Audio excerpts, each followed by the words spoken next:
Assalamualaikum warahmatullahi wabarakatuh. Perkenalkan, nama saya Muhammad Zaini Rifki. Di sini saya akan menjelaskan materi tentang sosiologi olahraga. Salah satu materinya yaitu olahraga dan ekonomi.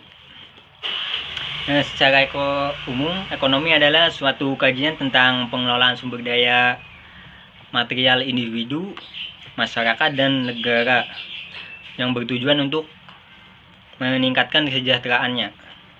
Secara esensial, nilai-nilai yang terkandung di dalamnya atau prinsip dasarnya kegiatan ekonomi merupakan kegiatan produksi, konsumsi, dan atau distribusi. Jadi itu kegiatan ekonomi itu mencakup tiga, yaitu ada produksi, kemudian distribusi, dan konsumsi. Dimana produksi itu untuk awalnya, kemudian mendistribusikan ke masyarakat atau konsumen, dan konsumen menikmati hasil produksi tersebut atau mengkonsumsinya. Untuk salah satu contoh dalam cabang olahraga yaitu ketika penonton dalam sepak bola diperbolehkan di dalamnya untuk menonton secara langsung, di situ terdapat penjual minuman atau makanan yang boleh masuk ke stadion untuk berjualan. Di situ juga membantu ekonomi dari masyarakat tersebut. Kemudian untuk pengertian ekonomi atau ilmu ekonomi.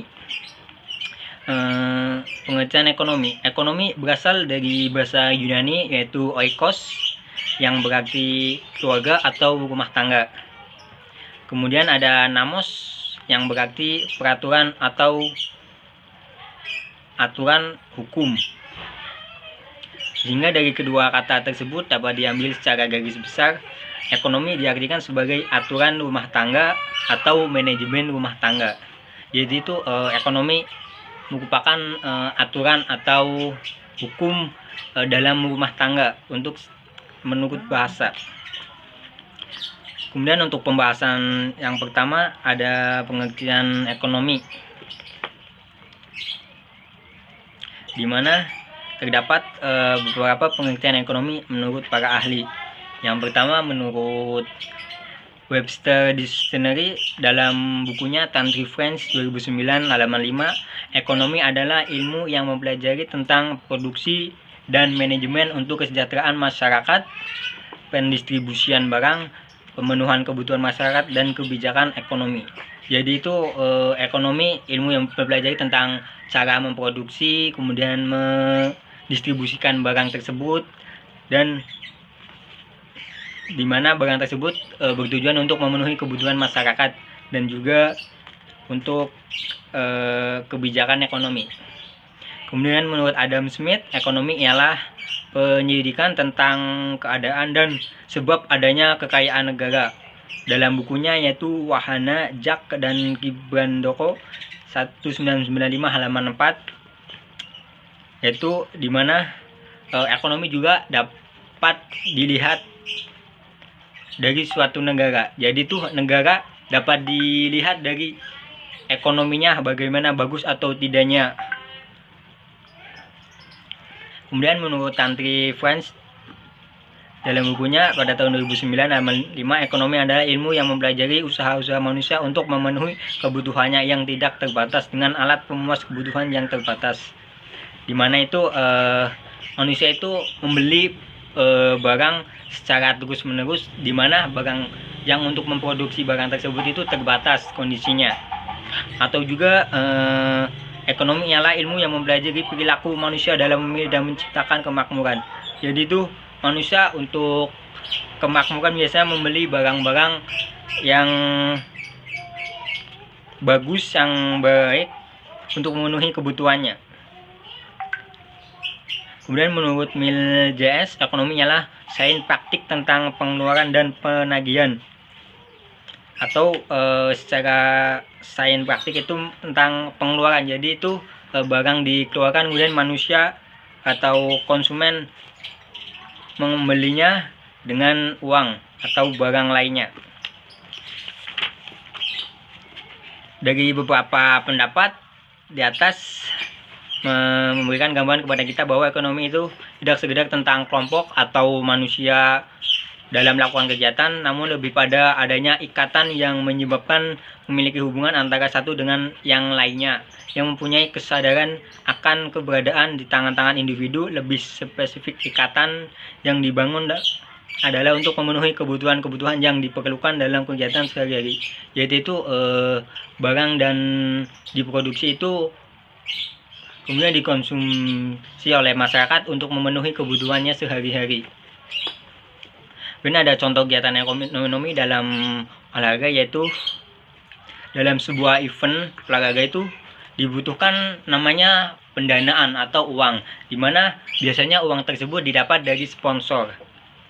Nah, sehingga kegiatan event atau olahraga tersebut dapat berjalan. Mungkin itu salah satu kegiatan ekonomi. Kemudian pengertian ilmu ekonomi. Untuk pengertian ilmu ekonomi secara teori, ekonomi dibagi menjadi dua bidang kajian, yaitu ilmu ekonomi makro dan ilmu ekonomi mikro, di mana ilmu ekonomi mikro mempelajari lebih luas cangkupannya, yaitu perilaku ekonomi sebagai keseluruhan tentang kehidupan ekonomi, sedangkan ilmu ekonomi mikro lebih memfokuskan pada keputusan-keputusan baik secara individu maupun secara kelembagaan, misalnya dari sektor rumah tangga maupun perusahaan dalam mengelola sumber daya untuk memenuhi kebutuhan hidup sehari-hari. Kemudian manusia dalam perannya sebagai makhluk ekonomi atau homo economicus, yaitu sudah pasti memiliki kecenderungan untuk tidak pernah dengan apa yang telah diperolehnya. Jadi manusia itu biasanya tidak puas dengan apa yang telah didapatnya dan terus-menerus akan membelinya untuk memenuhi kebutuhannya. Kemudian definisi ilmu ekonomi menurut para ahli, yang pertama ada Adam Smith. Ilmu ekonomi secara sistematis mempelajari tingkah laku manusia dalam usahanya untuk mengalokasikan sumber-sumber daya yang terbatas guna mencapai tujuan tertentu. Jadi itu manusia melakukan usaha untuk mengalokasikan atau memanfaatkan sumber dayanya, di mana sumber daya tersebut dikelola untuk memenuhi kebutuhan masyarakat tersebut atau memenuhi kebutuhannya. Kemudian menurut Alfred Marshall, ekonomi adalah ilmu atau studi yang mempelajari kehidupan manusia sehari-hari. Jadi itu ilmu ekonomi itu ilmu yang mempelajari tentang kehidupan manusia, bagaimana mereka memenuhi kebutuhannya, baik kebutuhan hidup maupun kebutuhan sehari-harinya. Kemudian menurut M.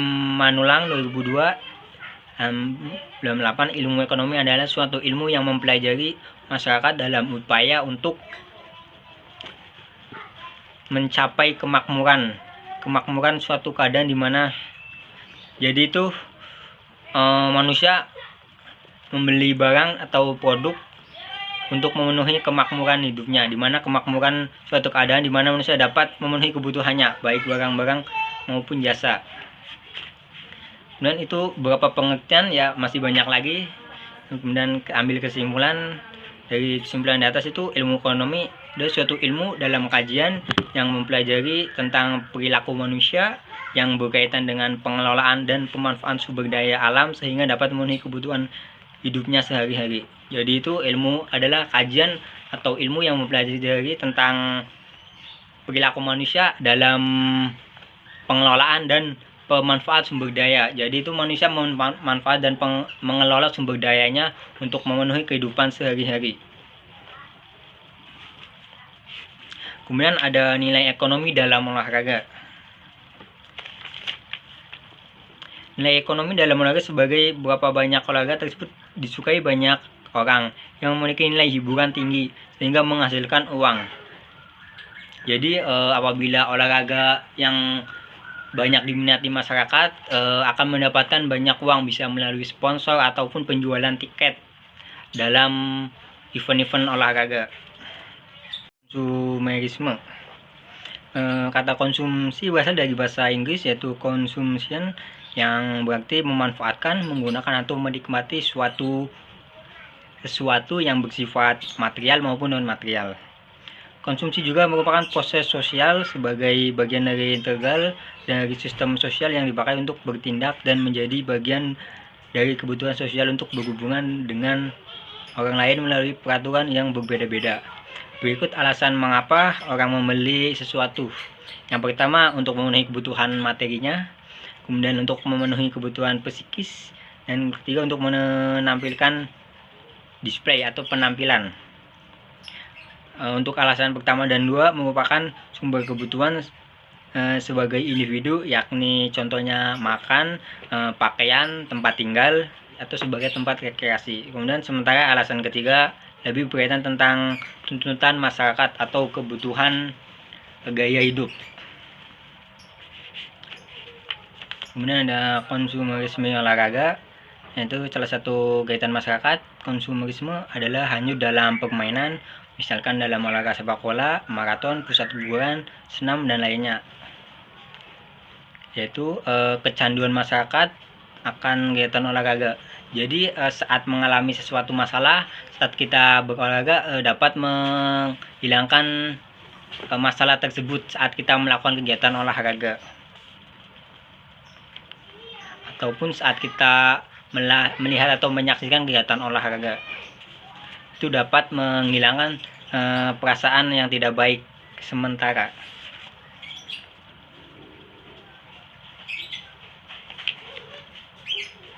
Kemudian ada komersialis dalam olahraga, di mana pengaruh langsung dari kegiatan yang berorientasi komersial adalah olahraga, termasuk atlet itu sendiri yang hilang kemerdekaannya karena kegiatan dididik oleh kegiatan yang berorientasi pada profit. Tidak mengherankan apabila atlet harus menyesuaikan diri terhadap sponsor. Jadi apabila atlet sudah bertanda tangan atau memiliki sponsor, atlet harus menyesuaikan atau mengikuti aturan dari sponsor dan tidak boleh melanggar aturan tersebut. Contohnya lagi tentang hak siar pada Piala Dunia, di mana hak siar itu dibeli oleh suatu negara atau channel TV satu negara untuk ditayangkan di masyarakat tersebut atau di negara tersebut, di mana dibutuhkan komersialis atau memperkenalkan atau memperkomersialiskan kegiatan olahraga tersebut kepada masyarakat. Mungkin itu saja penjelasan dari saya, kurang lebihnya mohon maaf. Wassalamualaikum warahmatullahi wabarakatuh.